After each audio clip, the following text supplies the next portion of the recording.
കലോത്സവ ആരവങ്ങൾക്കിടയിലും സദസ്സിനെ സംഗീത സാന്ദ്രമാക്കാൻ ഗസൽ മത്സരങ്ങൾക്ക് സാധിക്കുന്നുണ്ട്.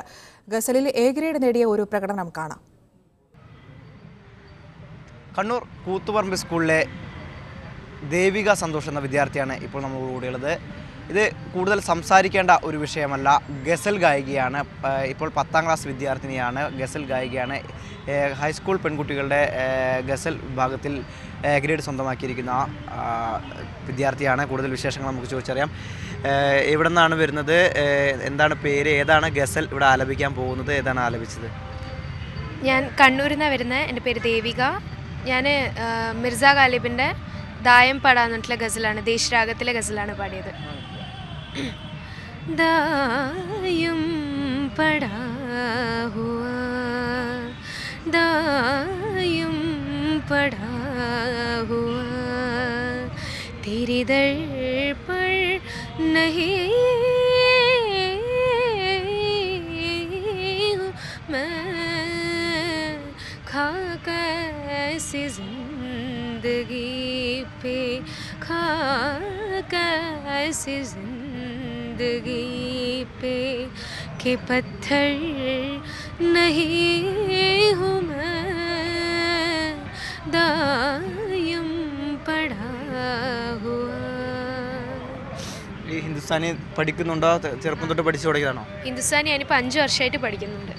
വേറെ ഏതെങ്കിലും ഇവിടെ പാടാത്ത ഏതെങ്കിലും ഒന്നുകൂടി നമുക്ക് വേണ്ടി ആലപിക്കും? ഓ പാടാം.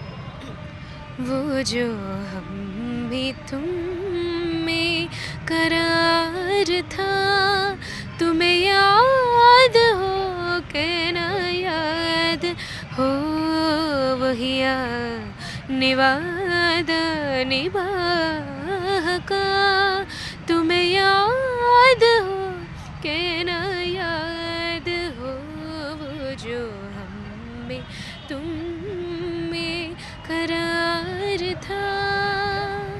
ഇഷ്ടപ്പെട്ട ഗസൽ ഗായകരാരൊക്കെയാ? എനിക്ക് മെഹദി ഹസൻ ഇഷ്ടമാണ്, പിന്നെ ഗുലാം അലി, രണ്ടുപേരും ഭയങ്കര. എന്നാൽ പിന്നെ മെഹദി ഹസൻ്റെ ഒരു രണ്ടുപേരും കൂടി ആയിട്ട് നമുക്ക് അവസാനിപ്പിക്കാം. മെഹദി ഹസൻ്റെ ഞാൻ ഗുലാം അലീൻ്റെ പാട്ടാടാം. ചുപ്കെ ചുപ്കെ രാത് ദിൻ ആസൂ ബഹാനാ യാद है हमको अब तक आशिकी का वो ज़माना याद है. चुपके चुपके रात दिन आंसू बहाना याद है. എന്തായാലും ഈ ആഘോഷങ്ങൾക്കിടയിൽ ഒരു പ്രത്യേക മൂഡ് സൃഷ്ടിക്കുന്ന ഒന്നായിരുന്നു ഗസൽ മത്സരങ്ങൾ. ആ തരത്തിലുള്ള ഒരു മൂഡ് തന്നെയാണ് ഇപ്പോൾ നമുക്കും സമ്മാനിച്ചിരിക്കുന്നത്. എന്തായാലും അഭിനന്ദനങ്ങൾ.